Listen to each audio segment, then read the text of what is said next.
Bonjour et bienvenue sur la chaîne de Monsieur Porc, la chaîne où on joue à Xenocrisis parce qu'on n'a pas de fête à Salakis au bon lait de brebis, mais que c'est parti, que maintenant on est tombé du vaisseau d'Alien 2, qu'on est un bon vieux GI vert parce que GI Joe était en vacances, parce que la Jean Valentine bleue elle a décidé de pas venir cette fois, parce qu'on est dans un hommage au bon vieux jeu en 2D d'autrefois, en particulier ceux qui étaient Mega Drive, ceux qui étaient Super Nintendo, ceux qui étaient Neo Geo et ceux qui étaient Smash TV surtout. On fait péter des petits aliens comme ça avec des grosses armes qui font...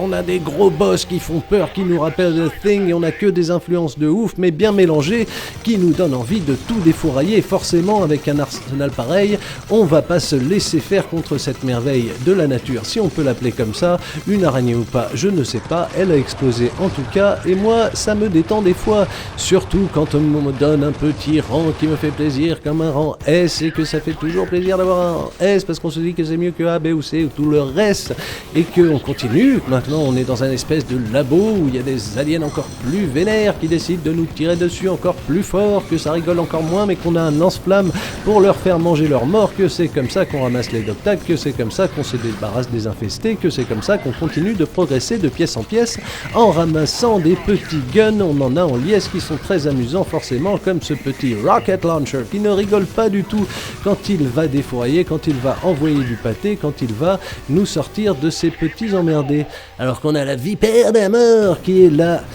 le boss du deuxième niveau, parce que forcément dans le deuxième niveau on n'était toujours pas mort et qu'on en voulait à mort à ceux qui nous en voulaient à mort, et que décidément la mort est un thème récurrent dans ce jeu où on meurt beaucoup parce que la difficulté est au rendez-vous, mais qu'il ne faut pas se laisser faire, qu'on a encore beaucoup notre mot à dire sur cette terre, qu'on ne va pas non plus se laisser embrigader dans les dunes n'importe comment, et d'une c'est bien, et de deux on leur tire dedans avec des triple shots qui nous donnent le rappel de contrat, que forcément on sort la sulfateuse là, on se dit qu'on va ouvrir la porte, que ça va nous émerveiller, mais que non, le game over est arrivé parce que dans sa difficulté difficile, il est bien difficile. Du coup, on va le mettre en Macluck parce que c'est plus facile en Macluck et qu'on peut visiter Etnest après Etnest pas. Formidable, ça, c'est vrai que ça détend des fois. De même que le laser nous permet de nous débarrasser des ténias qui sont plus que des vers de terre et de tout ce qu'il y a autour. Si on avait le laser d'un bout à l'autre, forcément, ça nous mettrait tous d'accord sur le fait que ce n'est pas la peine de faire des choix dans ces éléments.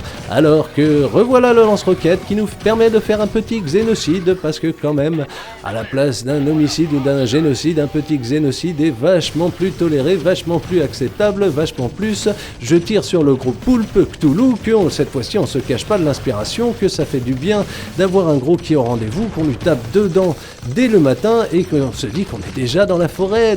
du bois. La forêt de Jean-Claude Dubois nous dit qu'on en a déjà tué 1000. Non d'import, 1000 ennemis tués sera suffisant, bah oui, parce qu'on traverse forcément des nuages de fumée, mais qu'on a le masque à gaz bien hilarant et qu'on continue de les exploser à coups de shotgun dedans. Ah là là, ce petit spray au shotgun, ça nous réveille le pire des aliens, ça nous rend invisible le pire des prédateurs, ça nous rappelle que Teardrop nous met bien l'alarme à l'œil, surtout quand on lui met un petit coup d'œil de homing dans sa tronche, parce que faut pas déconner, les boss de 5e niveau, on va pas les laisser, c'est pas comme au 3e où il n'y en avait pas, ils avaient pas eu le budget. Alors que nous voilà dans le labo du labo, dans le labo du labo, il y a du ennemi, inspiré de Resident 4 forcément, parce que le 4e Resident n'était pas plus que mort-vivant, et qu'on en a des ennemis, qu'on en a des bonus en mode facile qui nous rendent toute notre vie, et qu'on en a un boss qui, ma foi, nous fait tourniquer la tête, et on va à notre tour lui niquer sa tête parce qu'on n'a pas trop le choix, parce que c'est cet engrenage-là d'être enfermé dans un jeu bien dur comme il faut, mais qui motive comme il faut aussi à y revenir comme il faut des fois. Et c'est à ce moment-là que je laisse une petite cinématique, parce que le Dr Gang est en train de nous observer, et le Dr Gang il se dit qu'il va nous réserver un accueil bien accueilli, forcément accueillir des pommes dans la forêt, et qu'on fait notre petit shopping en attendant, ça détend entre les niveaux, et qu'on arrive au niveau maximal, parce que c'est le moment d'arriver à une fin qui n'est non plus maximale, même si on a un niveau plutôt minimal, on continue de se battre contre des tourelles emportées, contre des petits bleus qui nous rendent millionnaires parce qu'on les a raté qui veut gagner des millionnaires. C'est comme ça que ça se passe dans ce jeu. On fout des coups de boule à coups de roulade dans les petits oranges qui voulaient pas se laisser faire pour qu'ils lâchent le bouclier. Non mais c'est pas vrai, c'est quoi ces méthodes de garder son bouclier? Et finalement on va y arriver à rencontrer ce sacré Dr. Gang qui est en fait Werner Herzog apparemment, qui nous dit qu'il n'a toujours pas fini son prochain film